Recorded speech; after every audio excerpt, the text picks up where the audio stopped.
What's up, y'all? It's Vince of Move Makers Philly and Urban Movement Arts. I'm hanging out post-workout at Marshall Posture Studio. Shout outs to Ish Payne. He be killing it. Proud to be a part of this network of training facilities for youth and adults. Tonight I had a really great workout here, but I also had a really fun night teaching our class at Urban Movement Arts called Hip Hop for Two Left Feet. It's a class for complete beginners to hip hop, adults who are complete beginners. And so during class, I had a really wonderful conversation with a student, and this student inspired me to do this vlog. I was able to relate with the experience that this student was going through, kind of struggling through a new movement. In fact, the struggle was mostly in her mind. It wasn't necessarily in her performance. And this is something that happens to me all the time. I can truly relate to this. So this brings up what I want to talk about in this video, which is 3 different stages that I identify in the learning process. And I think these stages apply to anything that we might be learning, whether it's stuff with our bodies or more cerebral, heady stuff. The main point that I want to make is to be okay with getting flustered and uncomfortable, especially when you're a beginner. That's what being a beginner is about. As adults, we tend to get insecure. We tend to be in a little bit of a hurry. I guess we feel like we're in a race against time. But what I hope to do in this video is to assure you it's all good. You want to relax and just let yourself be really bad at whatever it is that you're doing. Because if you skip past that, you're not going to be happy with where you arrive ultimately, or you might never arrive. So let's talk about these stages. Stage 1. Stage 1 is to be new, to be a beginner, and to allow yourself to have a sensory experience, a novel sensory experience. And what does that usually look like? It's like sensory overload. I should say, what does it usually feel like? It's sensory overload. You have so much input, right? And every single aspect of what you're doing is really super pronounced in your mind. So your nervous system is processing all of this stuff that it's never seen before. So when you're doing a basic step, you could feel like the world is ending, or it's just like everything is going wrong. But that's perfectly normal because you haven't acclimated to that experience. So in this first stage, number 1, accept that it's not going to be comfortable. Accept that there's going to be a lot of input and you're not always going to know what to do with that. And to help remedy some of that confusion, I think it's helpful to see this thing, this multi-dimensional thing that you're working on that has all of these kind of sub-mechanisms that exist within it. Try to compartmentalize and just focus on one area, one sensation. I think that can bring us a little bit more comfort. Even if there's a lot of static, try to narrow in and be where you are. The next stage that we get to, the second stage, in my opinion, is where we begin to feel a little bit more comfortable and integrated. And so at this stage, we might be able to expand beyond that small kind of singular approach and start to find a way to integrate other aspects of the idea or technique that we're learning. At this point, I think we start to allow ourselves to become more expressive with a single technique or a collection of techniques. And so this is a really rewarding place to be in the learning process. However, it might take a while to get there. It all depends on your entry point. For me, there have been things that I've worked on for years and years and years, and it's 10 years later that I have a breakthrough. We have to allow ourselves to go through this type of process and not know how long things are going to take. We have that place, that stage where things are super isolated, and then we have that next stage where things become a little bit more integrated. This is the stage 2, where things get really comfortable. And then after a while being at that stage, we kind of want to break out.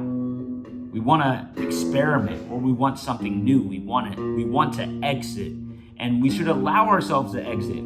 And then at that moment of exiting, it's either us moving to a new experience, probably within the same field, area of study, or it's us remixing or reinterpreting or stretching, experimenting with the skill that we've become comfortable with. Usually that third area, that area that's really about experimentation, improvisation, that area sometimes can take a pretty long time to get to. So there's no telling. What matters is that we allow ourselves to go through the process.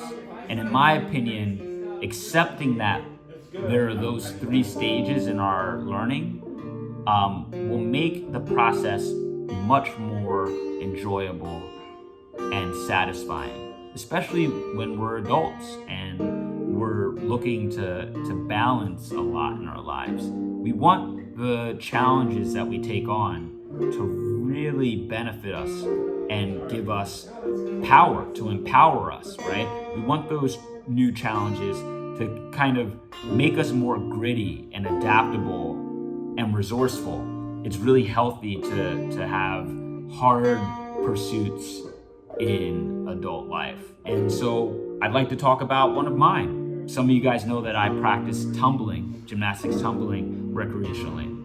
I'm certainly not the best. It's something that I've been interested in for a number of years. I'm starting to make some progress and starting to have a lot of fun with it.